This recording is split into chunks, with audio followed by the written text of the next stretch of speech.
Hey everyone, welcome to This Prepared Life. I'm Allison, and in today's video, we are going to talk about 5 foods that I store in my prepper pantry.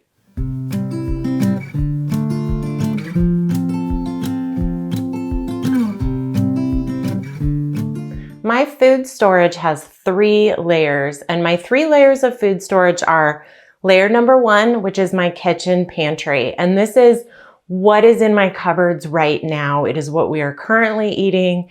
It is what is growing in the garden. It is the foods that we have thawed from the freezer to eat that week. My second layer of food storage is what I call my short-term layer. And this is also my grocery store. It is where I restock my kitchen cupboards from. This consists of what's in our freezers, the home canned food that we preserved when that fruit or vegetable was in season. It consists of dry goods, and it consists of foods that we are going to eat before they expire or within about a year.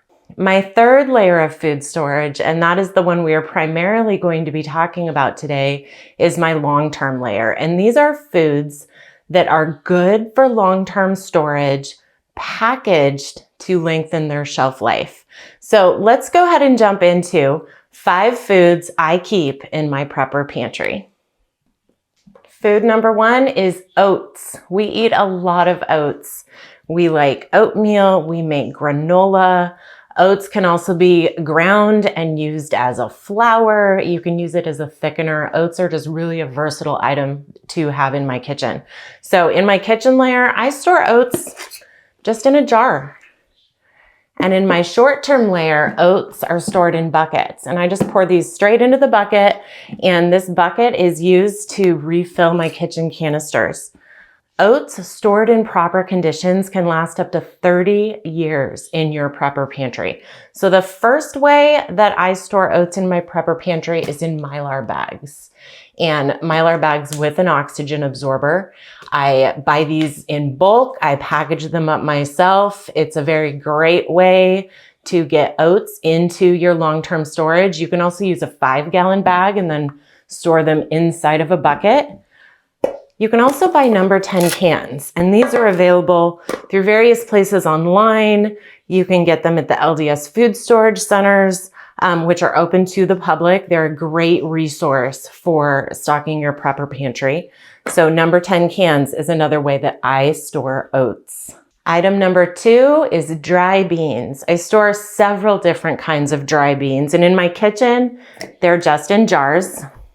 It's a 1/2-gallon jar. This is just a different size of 1/2-gallon jar. For my long-term layer, I typically buy beans in a bulk bag, and I store them in buckets in a Mylar bag with an oxygen absorber.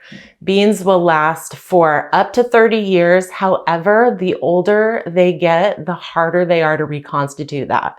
So I factor that into my rotation schedule.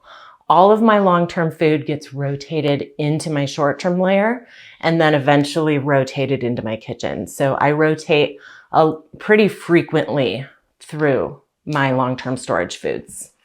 So beans are an excellent source of protein. They are great to have around for making soups, adding to stews, making side dishes. Just a really versatile item in a prepper pantry. The next item that I store in my prepper pantry, and this is item number 3, is lentils.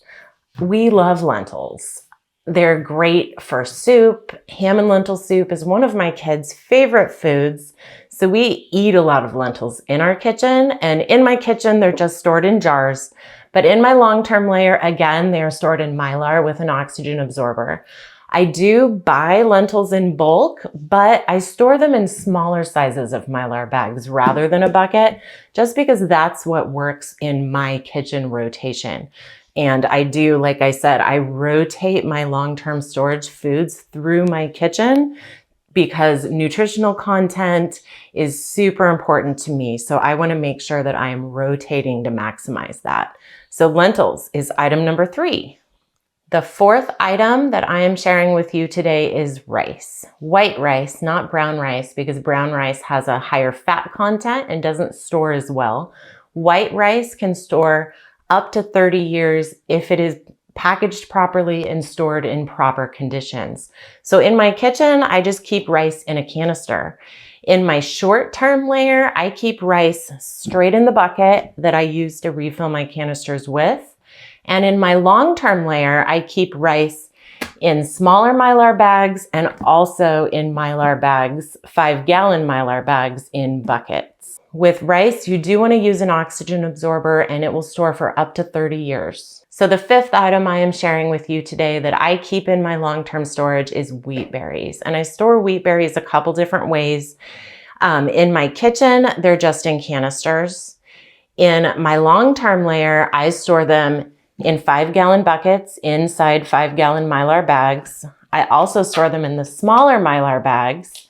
And I also, a third way is I buy them in number 10 cans. Number 10 cans are one of the best packaging options that you can use for long-term storage.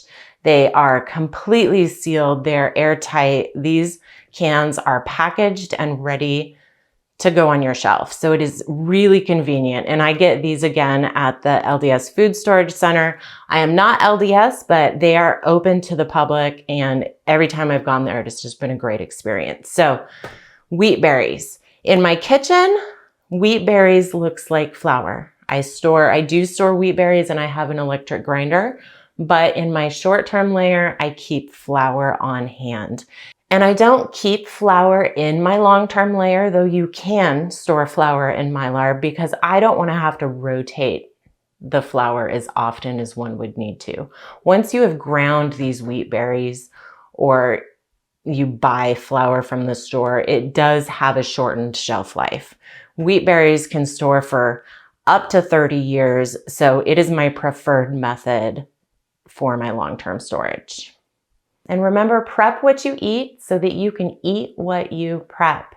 If you don't know how to cook a specific food item, but it's a great item for long-term storage, learn.